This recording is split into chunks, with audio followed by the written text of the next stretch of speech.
So, here we are for the final part of the series, The Steelers Suck.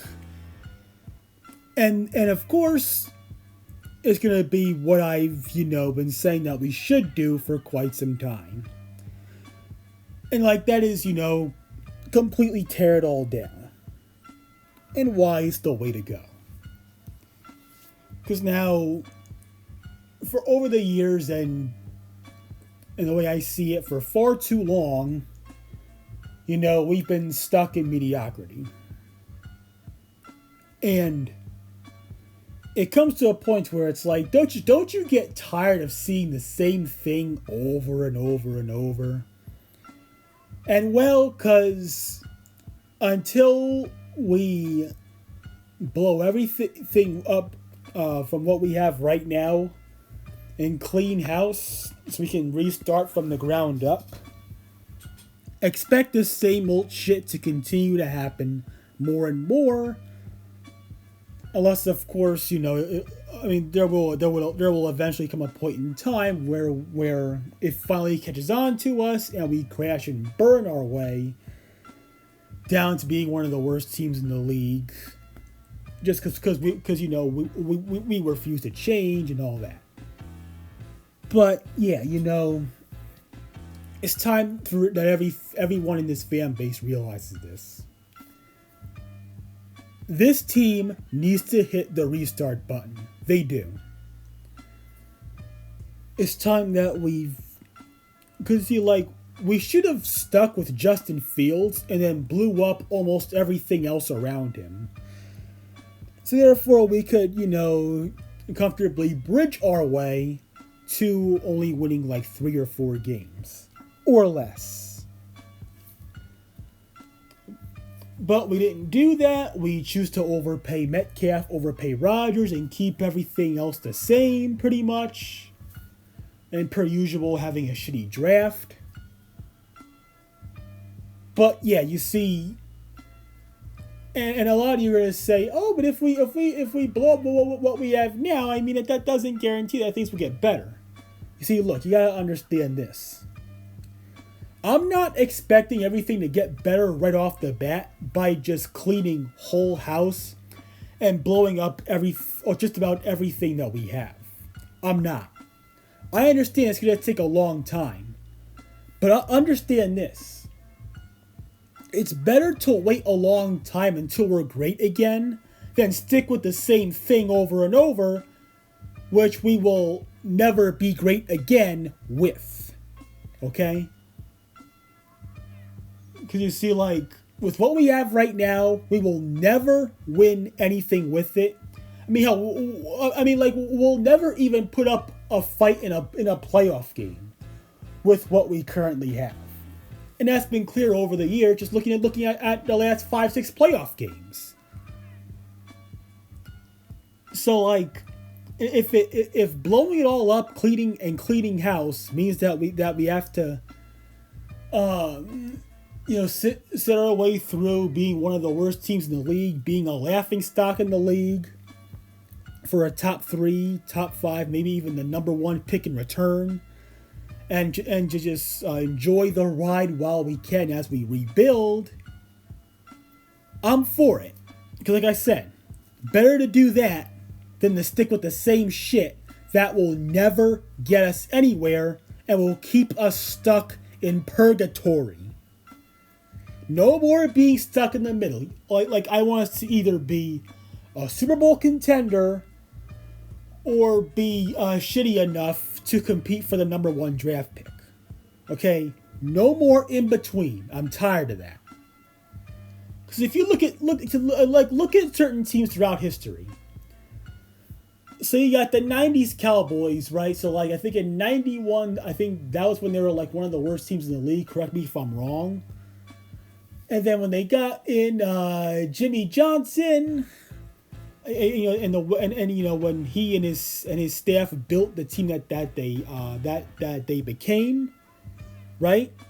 Before the 90s Cowboys became a dynasty, they had to deal with being one of the worst teams in the league before that. Right? And of course, us back in the 70s. Like 1969. We were one of the worst teams in the league that year, I think. Me and Joe Green's rookie year, we went 1-13. Years later, we became a dynasty. And you see, the last time we had the number one pick was like 55 years ago, which was the year we took Bradshaw. And as I said, a few years later, we became a dynasty, winning 4 Super Bowls in 6 seasons. And of course, the Niners, they absolutely sucked before they became a dynasty. And another one I can bring up. Now, when I bring up this one, so some of you have brought up the Kansas City Chiefs and how they built their team around the quarterback before they found their guy in Patrick Mahomes. And now, yes, that is true. However, they were the worst team in the league the year before they hired Andy Reid, who turned the Chiefs from nothing into something. 2012, they went 2-14, worst team in the league, and then Andy Reid became their coach in the 2013 offseason, and he built the Chiefs. He spent the years building the Chiefs into what they had became. Right? So, the point that I'm trying to make is this. No matter how much you may not like it, we're going to have no other choice but to be one of the worst teams in the league if we want to get out of this continuous cycle of purgatory, if we want to ever have hope of being great again anytime soon, or even if it takes a long time. It's better to wait a long time than to wait forever. Okay? It's like that saying goes, better late than never. Like, I think the Bengals after I think it was either after the 2019 season or after the 2018 season, whichever one it was, they blew it all up. And they eventually cleaned house completely. Except, of course, they still have the same owner, granted. But 2019, they tanked.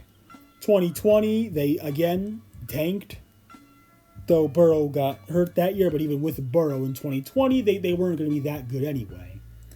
Then you can see they built their team for 2021, and Burrow carried them to the Super Bowl, even despite having a horrible O-line, and his O-line in the end did cost him Super Bowl 56. Right, so I mean, like, that's another example of a team that blows it all up and cleans house before they become good again. Now, granted, of course, with the Bengals, as of now, they are being held back by, as I said, a shitty O-line and a horrible defense. But regardless, you get this point. If we ever want to have any hope, I know you're going to say, oh, but what if this rebuild doesn't pan out well? You see, here's the thing. We got to be willing to try. We do. It's better to at least try a rebuilding plan than to not try one and stick to the same shit that has kept us in mediocrity, where we're nowhere near good enough to even compete for a Super Bowl, let alone put up a fight in the playoff game, but also not shitty enough to be a bottom 3, bottom 5, or number 1 overall pick. And you see, here's an example of what not to do. Like the Pew Stinkland Deflatrix in 2023. So years after their dynasty came to an official end, them sticking to their same old ways eventually caught up to them, and I feel like I have to burp for some reason, but yeah, them not changing and still sticking to the same shit, right? Not only did that eventually keep up with them, them not deciding that it was time to blow it all up and clean house, they had a complete crash and burn season to where they only then realized that it was time to to get rid of what they currently have and officially start a whole new era. No more Brady, no more Belichick, and no more of the players that played with them. And of course, from there they've still been in a rebuilding stage, and even with the additions they made this offseason, they're still just another unproven team. So, moral of the story: we can either become one of the worst teams in the league by tanking first and then going through a season where we only win 3 or 4 games or less, or we can keep sticking to the same shit that eventually, until it finally catches on to us, and then we crash and burn our way, as the words I've been using, our way down to only being a 3 or 4 win team at best, only to then realize that it's time for wholesale change. Which one is it going to be?